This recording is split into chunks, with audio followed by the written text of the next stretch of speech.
Afternoon.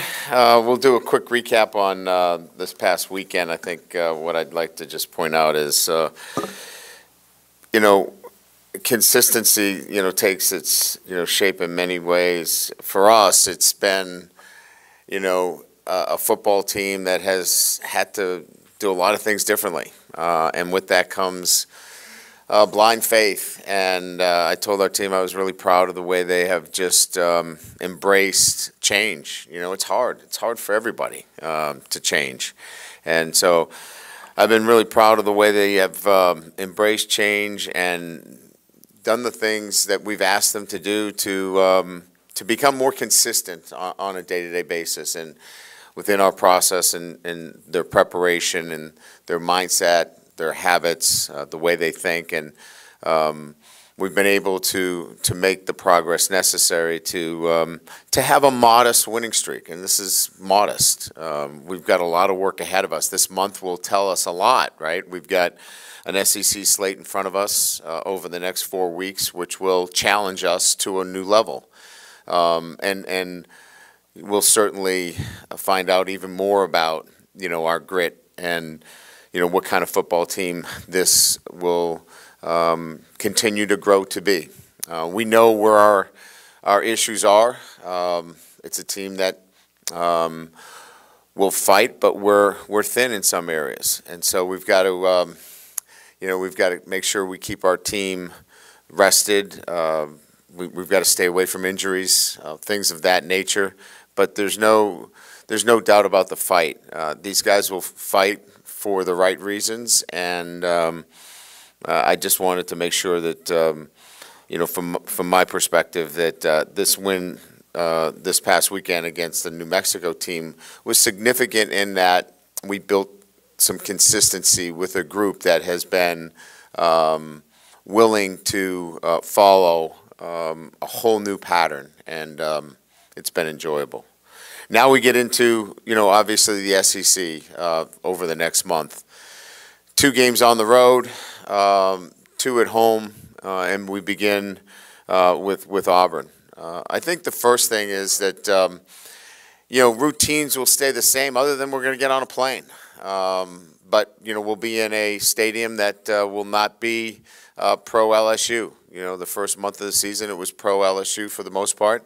So now the enemy is distractions. And so we'll have to do a great job of not being distracted, to be focused on making sure that our guys are locked in on what's important. And we'll work on that skill this week, as well as, the preparation that we've had all year. Auburn has some talented football players. Offensively, both backs are outstanding. Bigsby obviously is a 3-year starter, over 2,000 career rushing yards, 19 touchdowns. I think that's kind of, for us, when we're watching film, the running backs are outstanding players. Ashford at quarterback started last week against Missouri. He too is a great runner. That's going to be our biggest concern is to keep him in wraps in terms of running the football. He's very capable. He's a transfer from Oregon, extremely gifted athlete, and again, I think from our perspective, a guy that can throw it, but more importantly, a dual threat quarterback that is dangerous running the football. Outstanding receiving core. And a defense that has, a guy that's a game wrecker in Derek Hill. He's a guy that you're going to have to find. We'll have to game plan and make sure we know where he is. Riley, outstanding linebacker. And again, a football team that's playing at home, coming off its SEC win against Missouri in overtime. It'll be a great challenge for a football team. So with that, we'll open it up to questions. Right in the middle. Yes. You mentioned Ashford at quarterback. Do you expect Ashford to start, or are you going to prepare for multiple quarterbacks this week? I think you always have to keep an eye on, whether Finley plays as well. Certainly, he gives you, the throwing end of things. So we'll have to prepare for both. We don't have any firsthand information that one's playing over the other, but we'll be prepared for either one. Brian, down here at the bottom, just any injury updates? I mean, Jaden, is he still feeling okay? And then Armani and Jay Ward as well. Yeah, Jaden, no residual effect from Saturday. He'll be able to practice. Let's see, Jay Ward feeling really good. I think he's a go for Tuesday. We'll probably limit his workload on Tuesday, but he should be able to go. Amani, it'll be a day-to-day situation with him. Just right in the middle, Coach. Just wondering what prompted your opening remarks there. Were you pleasantly surprised by kind of their focus, I guess, for lack of a better word, and your ability to kind of coalesce everything? Well, I think it was important to point out that, you know, in anything that you do, right, when there's change, it requires a commitment. And even though this is a modest winning streak of 3 games, it should be noted that these guys are doing everything possible to make sure that LSU football regains its place. And they're working really hard at it. But there's still a lot of work ahead of us. So I just wanted to make sure that it was duly noted that there's going to be some tough days ahead of us, you know, and we're going to have to grind through it. But they are giving us all that they have. Brian, I mean, just considering, you know, you're switching guys, Jay Ward and Greg Brooks, and you've had guys out with injuries. Now Joe's back this week. I mean, what has the challenge been, or maybe not at all, of just kind of the constant movement in that back end?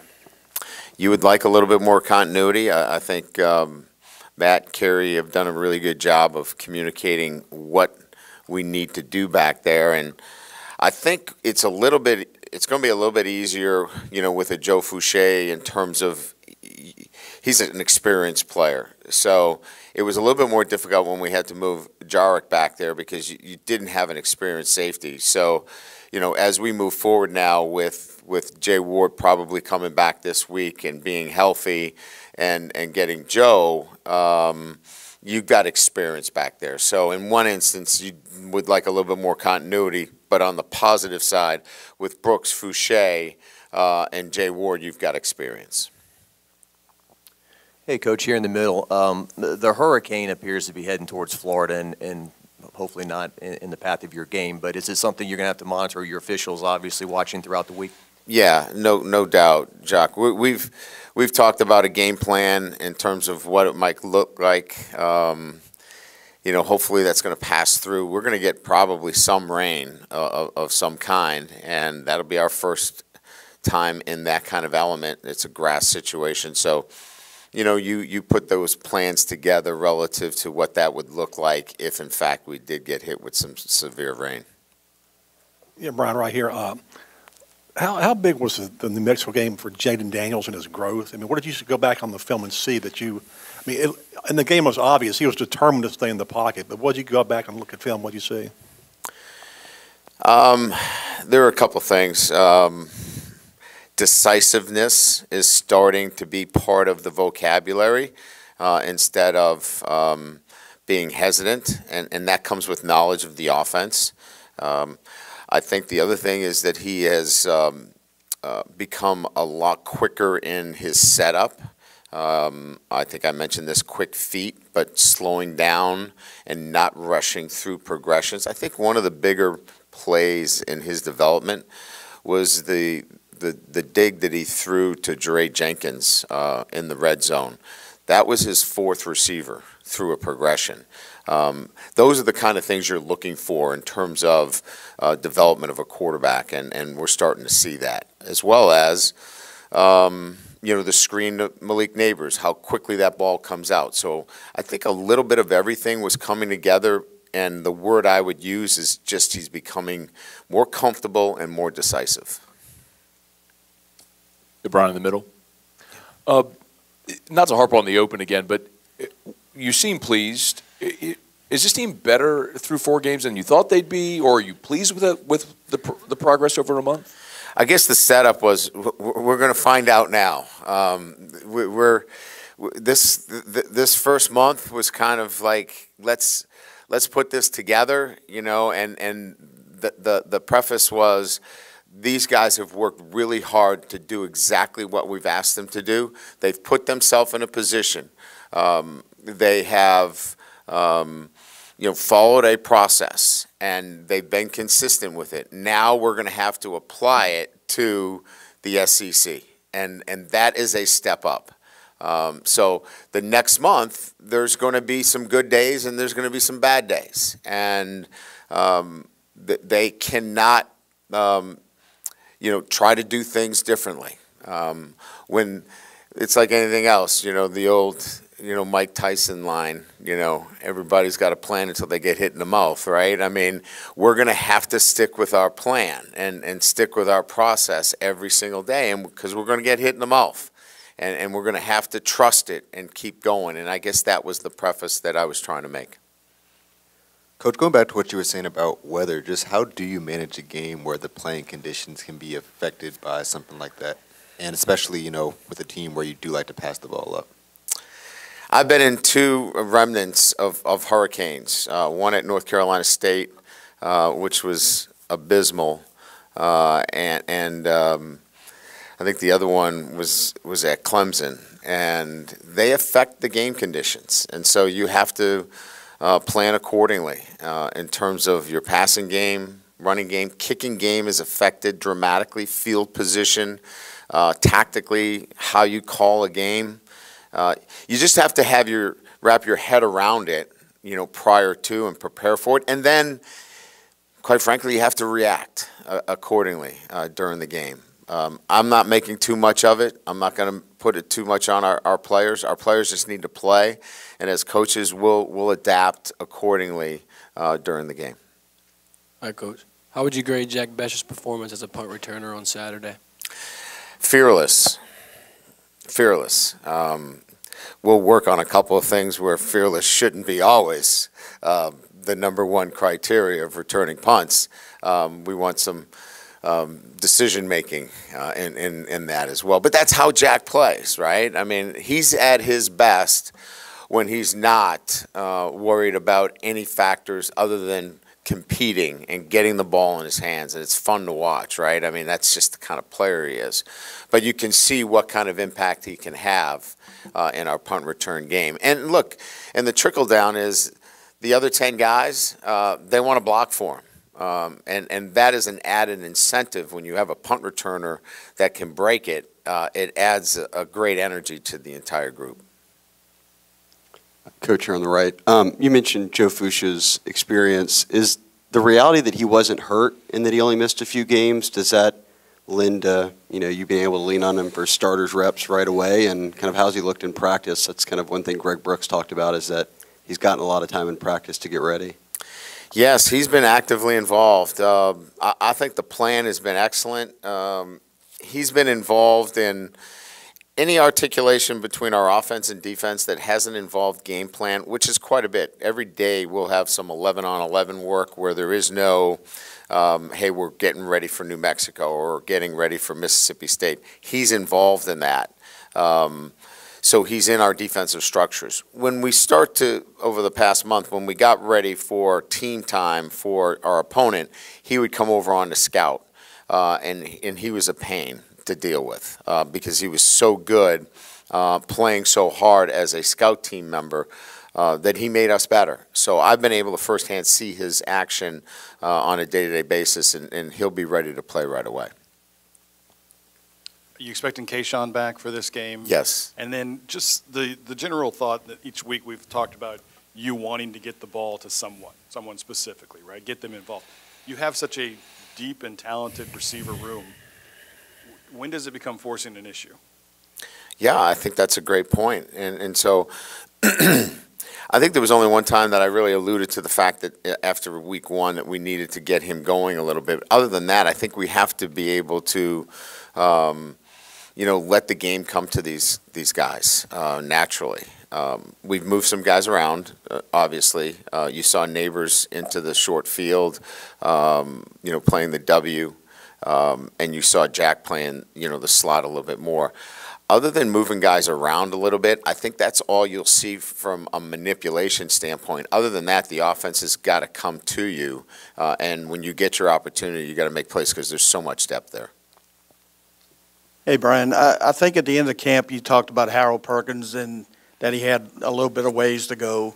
Seems like he's flashing more and more. How did you think he performed the other night in a starting role? Look, here's the thing with Harold. He's going to flash because of his skill set. I mean, he is twitchy. He is fast. He has all of those tools that are going to allow him to show. And then Matt's doing a great job of keeping it in the easiest form within the defense. We can't give him – he's just gotten here. So to give him the entire playbook is not fair to him. So Matt's given him pieces of the playbook that allows him to go play fast because that's his best trait. But he's learning, and I'll tell you what, he's so coachable. That's the great part about it. He comes to the sideline. He wants to know what he needs to do better each and every snap. So we're really pleased with his progress, but I think what we're more pleased with is what he's doing off the field, in the classroom, and then how coachable he is. Hey, Coach, what do you think about the offensive line just over the last 2 games and how they're able to provide holes in the running game for your running backs these last 2 weeks? Yeah, I mean, I don't know that it was, our banner day this past weekend. That's a tough defense. They're standing up. They're moving around. There's so much movement. O-linemen want to know that what they see they're going to hit, and that wasn't the case on Saturday. The guy in front of you wasn't going to be there on the snap of the ball, and that takes a little bit of, I would say, the aggressiveness away from your offensive line. We won't have that this weekend. They're going to have to put their hand in the dirt. They're going to have to get off the ball. They're going to have to move people against their will. And I think you'll see a good indication over the next month of this offensive line really having to get after it. Right here. Now that it seems like with Joe coming back here, but most of these academic issues and things are getting people eligible behind you.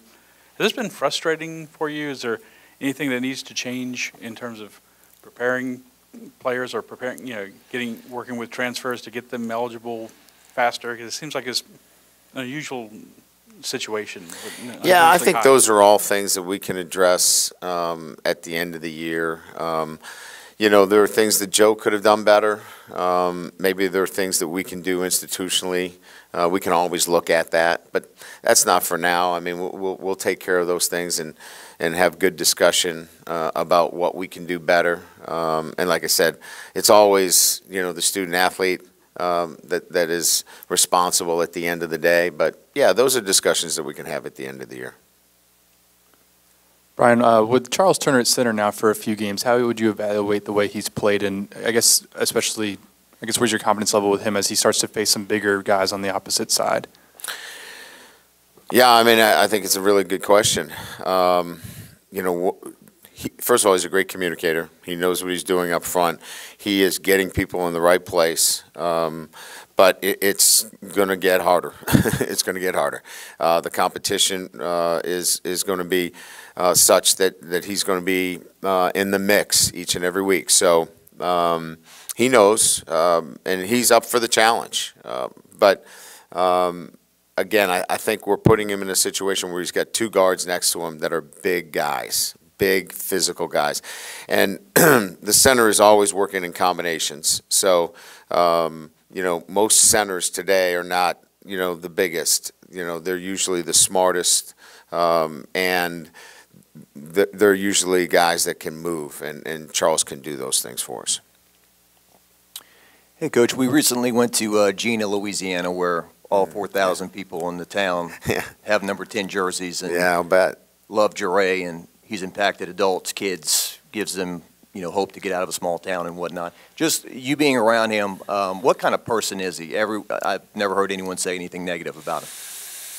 Well, first of all, I'm proud of the fact that he got his degree, because there was a time there where he was considering going to the NFL and he would not have had his degree.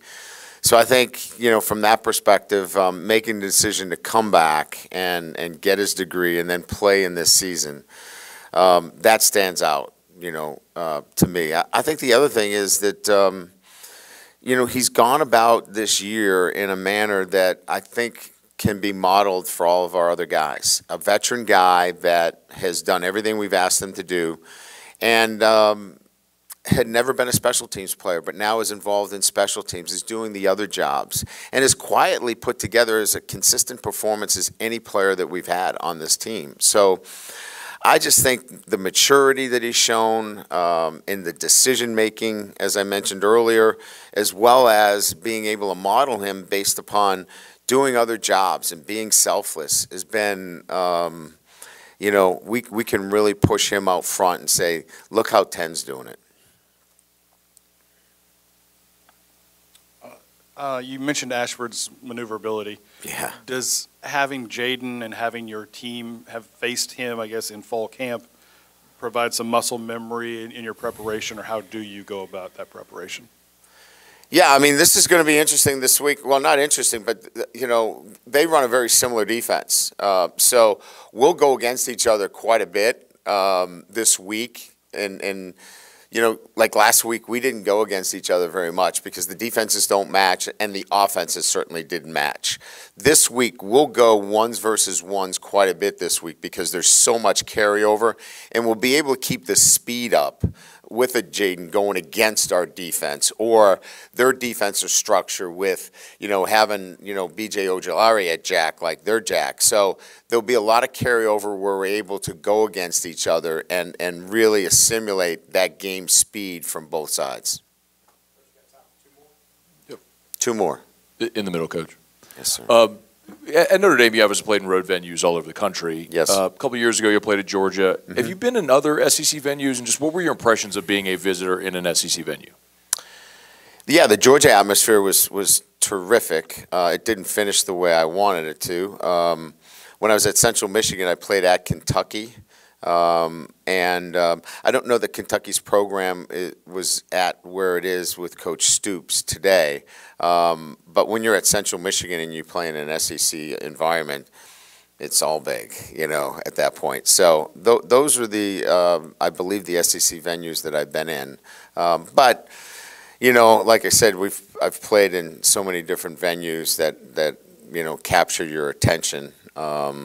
Just excited about the challenge of playing at Jordan-Hare.